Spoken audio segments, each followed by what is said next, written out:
Chapter 1. I never knew until recently that it is a criminal offence to shout "fire" in a crowded theatre. Well, or a crowded anywhere, I suppose, if it comes to that.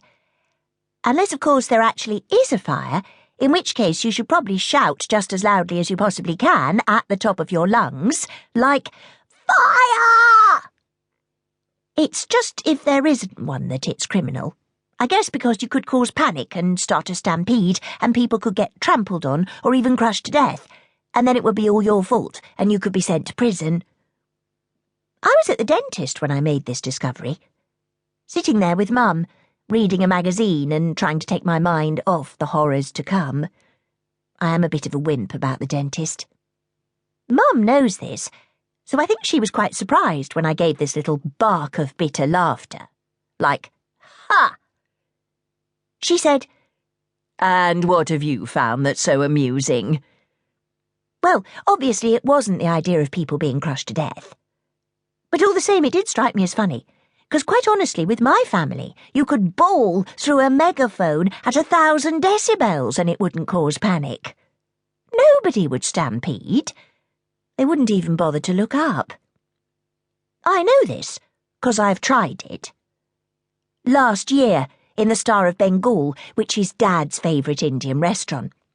Saturday evening it was, and we'd all gone out to have a meal. Mum and Dad, my sister Charlotte, my brother Cooper, me, and the twins. I was 11 at the time. Charlie was 13, Coop 14, and Fergus and Flora had just had their 9th birthday. They were all sitting there, airing their views and shouting at one another across the table, making a lot of noise, same as they always do. It's something they can't seem to help. It's just the way they are. Naturally exuberant, Mum says with a touch of pride.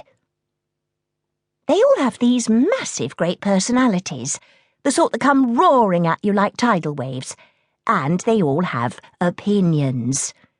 Opinions about anything and everything. Sometimes quite violent ones. Even the twins. "We're just a very lively bunch," chortles Mum. Except for me, who is probably a bit of a disappointment. I do have opinions, but I find I don't voice them all that often. Not, at any rate, when I'm with the rest of the family. When I'm with the family, I mostly just sit quite quietly, like a mouse. It was what I was doing that evening, while the conversation rocketed to and fro, with Dad yelling at Coop, Charlie yelling at Mum, the twins yelling at each other. I expect to outsiders it might have sounded like they were fighting, but they never fight. They're all very good-natured. It is just that yelling happens to be the everyday mode of expression in my family.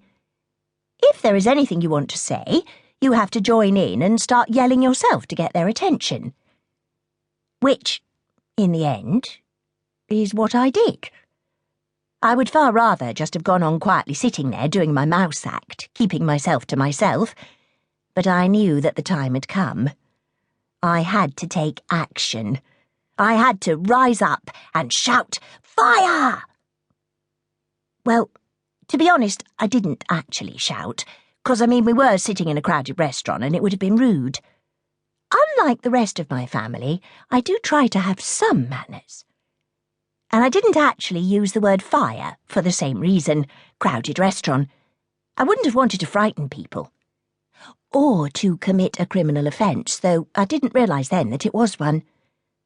But the thing that I said, that I tried to say, in this very firm, clear voice, was something Mum and Dad would have found every bit as startling. If they'd stopped yelling long enough to listen.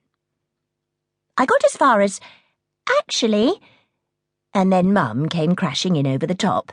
"Darling!" she shrieked. "That's wonderful!" Needless to say, she wasn't talking to me. She was talking to Charlie. "It's one of the main parts," yelled Charlie. "Darling!"